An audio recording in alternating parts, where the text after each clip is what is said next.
What's up, guys? DrFeelGood here, back again with another video prescription. And I want to talk about why people think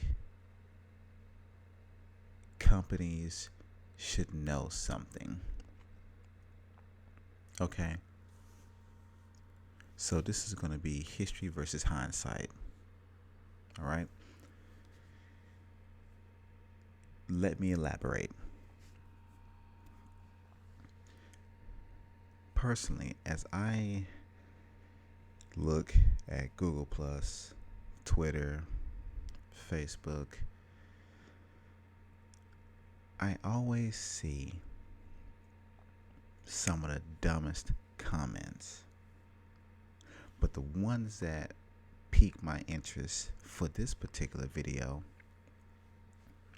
are the ones talking about Nintendo and how they should have known prior to release that the Switch was going to be a monumental success. How they should have known prior to launch that they should have had more than 2 or 3 million of these things available. How they should have known prior to that, yeah, you should know that these amiibos are going to sell out. I always hear this. It's very easy to say once it happens, but people, let me tell you something. A business operates based on one thing in most cases: history. Let me repeat that. History. What do I mean? A business always bases their projections off of recent history or similar history. Let me elaborate further. Back when the Wii was released, it basically, for most people, it took them 2 to 3 years before they actually could get their hands on one. And I saw a lot of comments. Saw and heard a lot of comments from various gamers stating that Nintendo should have known better. They should have had more of these things available. They should have known it was going to take off. What business actually knows for 100% certainty that a product is going to take off and be a monumental success? Tell me. There's never a guarantee. Do you want to know why Nintendo, upon the release of the Wii, they did not have a ton of units available? They were going based off the sales of the GameCube, which wasn't a flop, but the GameCube only sold roughly 25 million units worldwide. After roughly, what was it, 4 years on the market? No, I think about 5 years. From 2001 to 2006, 5 years. That boils down to about 5 million units per year. So based on that, let's say they thought the new product was going to be, at the very least, more successful than the GameCube. Should they automatically think it's going to be 4 times more successful? No. That's like me going to put gas in my car on a full tank and I get 400 miles and then I fill my tank up again the next week and I expect 800 miles. No. That's not the case. So based on history, the last console sold 25 million units. The best you can expect is probably about maybe 20 to 30% more, right? You can expect most of those people that bought your last console to buy your new one, and maybe a few newcomers. So I say at best they can expect about 40 million, right? Well, the Wii was a hot commodity. They weren't prepared for it. Now, moving on to the Wii U, Nintendo was expecting to sell 100 million Wii U's because they had sold over 100 million Wii's. We know how that turned out, don't we?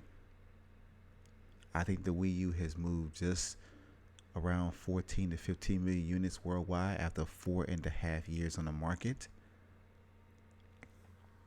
That's worse than the GameCube, right? So from 25 million with the GameCube to the Wii selling more than 4 times that, over 100 million worldwide. And then based on the Wii's success, they were expecting the same thing with the Wii U, which is why they still released a system along with a similar name. They were going based off name recognition alone. And comparing the sales, it was a complete flop. So, upon the release of the Switch, forgive me, but should they expect the Switch to sell Wii numbers? A console that's 2 gens older, if their latest console prior to only sold 14 to 15 million. Should they expect that? Of course not. Of course not.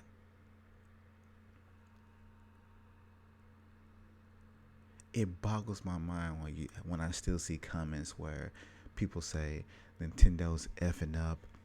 You know, they need to be getting these Switches in people's hands. They should have had more available at launch. Based off what? What history tells them they should have had 10 million Switches available at launch? What history? The Wii? That's 2 gens ago. That's 2006 versus 2017. That's not a smart business decision. It's easy to say that after the fact, but let's say the Switch would have came out and would have been a moderate success, but you could still find one on the store shelves. You wouldn't be saying that now, would you? See, hindsight is 2020, and it's BS. Just like back in the Amiibo days, when Amiibo were hard to find, and people were complaining about that. Nintendo should have had more Zero Suit Samuses available. It should have had more Wii Fit trainers. What history did they have to go by in which these particular Amiibo were going to be selling like hotcakes, or Amiibo period? They hadn't done Towards the Light before, so how could they have known that Amiibo would take off the way they did? How could they have known that? Based on what history? And please don't compare it to Disney Infinity and Skylanders, because those companies were purchasing entire rows, entire aisles and retailers to display their products, and they were flopping overall. Yeah. You see what happened to Disney Infinity, don't you? No more. And don't think Skylanders won't follow soon. There's a good chance. But people, calm your nerves. Okay? Calm your nerves. People are complaining about not being able to find Pikmin 3 on the Wii U after a couple of years. That they were being overpriced by the scalpers online at eBay and Amazon. Well, based on the sales of the last Pikmin game, they did not expect it to sell that well. But it did. Okay, so stop thinking that they should know something because it's happened. But anyway, let me know what you guys think in the comments. Do you feel the same way I do, that we're expecting too much, or do you agree? And as I always say, keep it gaming.